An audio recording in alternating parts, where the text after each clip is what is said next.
সালে দেশ স্বাধীন হয়েছে। আসলে আমি মনে করছি দেশ স্বাধীন হয় নাই, স্বাধীন হয়েছে তাদের জন্য যারা ধনী কোটিপতি, গরিবের জন্য স্বাধীন নয়। শ্রমজীবী মানুষের কণ্ঠে হাহাকার, দেশটা গরিবের জন্য নয় ধনীদের জন্য স্বাধীন হয়েছে, এই আক্ষেপ একজন বিক্ষোভকারীর। জীবন জীবিকার লড়াইয়ে নামা তার মতো অনেকে আজ রাজপথে নেমেছেন। তাদের ওপর নির্যাতন, জুলুম ও হয়রানির প্রতিবাদ করে আইনের আওতায় সুরক্ষা চেয়েছেন। 18ই আগস্ট দিনাজপুরের 10 মাইল এলাকায় ব্যাটারি চালিত যানবাহন ও থ্রি হুইলার চালকদের সংগঠন থ্রি হুইলার চালক পরিষদ এই বিক্ষোভ করে। এতে সংহতি জানিয়ে অংশ নেন অনেকে।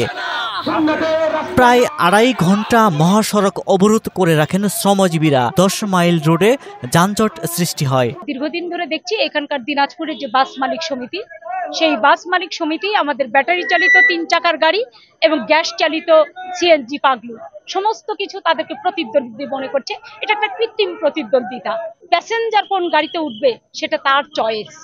ফলে এটাকে এদেরকে প্রতিযোগী মনে করে তাদের উপর অত্যাচার করছে এবং বাস মালিক সমিতি রাস্তার বিভিন্ন পয়েন্টে পয়েন্টে তাদের লোক বসিয়ে গাড়ির চাবি কেড়ে নেওয়া, ফিজিক্যালি হ্যারাস করা, গাড়ি ধরে নিয়ে তাদের কার্যালয়ে বন্দি করে রাখা, টিআইকে নিয়ে এসে তাদের কার্যালয়ে মামলা লেখা, এই সমস্ত কাজ করছে, বহুদিন ধরে চলছে।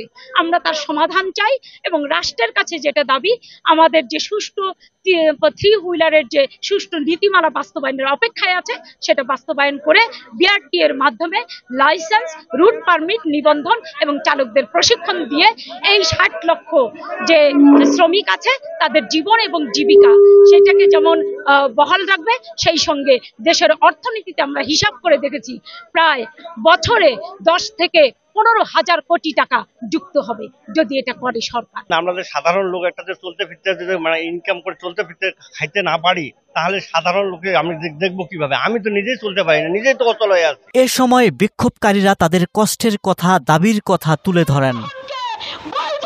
সেনাবাহিনীর নেতৃত্বাধীন যৌথ বাহিনীকে সেখানে দেখা যায়। নিরাপত্তা বাহিনীর আশ্বাসের পর বিক্ষোভকারীরা 10 মাইল রোড থেকে সরে যান।